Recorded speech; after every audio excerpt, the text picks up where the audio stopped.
तो अब हम लोग अभी तक जो हम लोगों ने सीखा था कि व्हाट टू प्रोड्यूस क्या होता है, ठीक है। तो व्हाट टू प्रोड्यूस में मैंने आपको क्या बताया कि क्या होता है, ये selection of goods and services होता है, ठीक है। ये क्या होता है, selection of goods and services कि किस कैटेगरी का गुड्स या तो वार वाला बनाया जाए, ठीक है, या फिर क्या बनाया जाए, कैपिटल मतलब कंजम्पशन गुड्स बनाया जाए, ठीक है, या तो कैपिटल गुड्स या कंजम्पशन गुड्स। तो यहाँ पे देखो, यहाँ तक हम लोगों ने अभी तक सीख लिया है, ठीक है।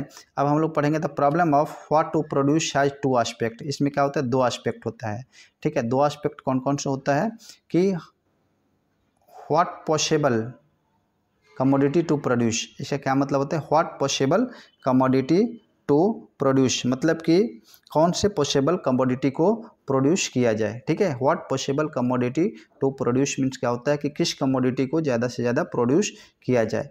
तो इसको थोड़ा सा हम लोग यहाँ पे देख लेते हैं कि an economy has to decide. कोई भी इकोनॉमी जो है वो क्या करती है, डिसाइड करती है कि व्हिच कंज्यूमर गुड्स, मतलब कंज्यूमर गुड्स। यहाँ पे देखिए दो तरीके के गुड्स होते हैं, एक होता है कंज्यूमर गुड्स, एक होता है कैपिटल गुड्स, ठीक है। अब यहाँ पे देखो व्हिच कंज्यूमर गुड्स में क्या आता है, जैसे राइस आता है, व्हीट आता है, क्लॉथ आता है। कंज्यूमर गुड्स में क्या क्या आता है, राइस आता है, व्हीट आता है और गुड्स आता है। सभी को समझ में आया। कंज्यूमर गुड्स में क्या आता है, राइस आता है, व्हीट आता है और क्या आता है, क्लॉथ आता है। And which of the capital goods. अब यहाँ पे देखिए कैपिटल, जब जैसे ही आप इकोनॉमिक्स पढ़ेंगे ना, और जब जहाँ कहीं भी कैपिटल लिखा हुआ हो, जहाँ कहीं भी कैपिटल लिखा हुआ है, तो आपको क्या समझना है कि कैपिटल मीन्स क्या होता है, बड़ा, ठीक है। कैपिटल मीन्स क्या होता है, बड़ा, ठीक है। जैसे आप बजट चैप्टर पढ़ेंगे उसमें मैं आपको बताऊंगा कि क्लास 12 में बजट चैप्टर में कि कैपिटल एक्सपेंडिचर क्या होता है, ठीक है, कैपिटल एक्सपेंडिचर क्या होता है और कैपिटल रेवेन्यू क्या होता है। इन सब चीज़ों के बारे में आपको प्लस टू में पढ़ेंगे। प्लस टू मतलब 12th क्लास में पढ़ेंगे, ठीक है। तो यहाँ पे आप सिंपली क्या समझोगे कि कैपिटल मीन्स क्या होता है, बड़ा। कैपिटल मीन्स क्या होता है, बड़ा। अब यहाँ पे देखिए कैपिटल मीन्स क्या का जो एग्जाम्पल दिया हुआ है, क्या दिया हुआ है, मशीनरी हो गया, है ना, इक्विपमेंट हो गया। तो ये देखिए मशीनरी मतलब होता है बड़ा, मतलब वन टाइम इन्वेस्टमेंट किया। कोई भी इक्विपमेंट हमने परचेज किया उसमें भी क्या होता है कि हमने वन टाइम इन्वेस्टमेंट किया, है ना। ETC to be produce. In the same way, economy has to make a choice between civil goods and war goods। यानी कि कहने का मतलब ये है कि प्रत्येक इकोनॉमी में क्या होता है कि किस टाइप का गुड्स, या तो यहाँ पे देखिए यहाँ जो बता रहा है ना सिविल गुड्स, तो सिविल गुड्स का क्या मतलब होता है कि कंजम्पशन गुड्स के बारे में बता रहा है। और एक है क्या, वार गुड्स।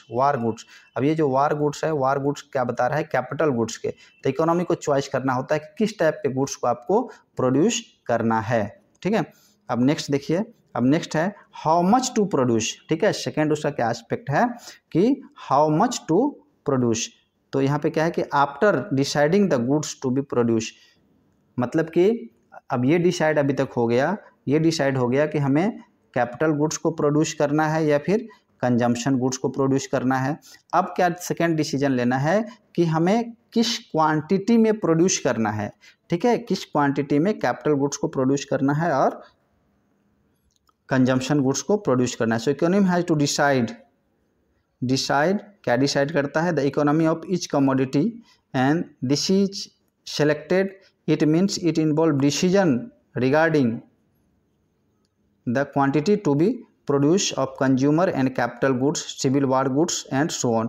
कहने का मतलब ये है कि जब हम लोग ये डिसाइड कर लेते हैं कि हमें कंजम्पशन गुड्स को प्रोड्यूस करना है या फिर कैपिटल गुड्स को प्रोड्यूस करना है, उसके बाद हम लोग ये डिसाइड करते हैं कि कितना क्वांटिटी, ठीक है, कितना क्वांटिटी जो है कंजम्पशन गुड्स का प्रोड्यूस करना है और कितना क्वांटिटी जो है ये कैपिटल गुड्स का प्रोड्यूस करना है। तो ये आपको समझ में आ गया होगा कि व्हाट टू प्रोड्यूस क्या होता है, ठीक है।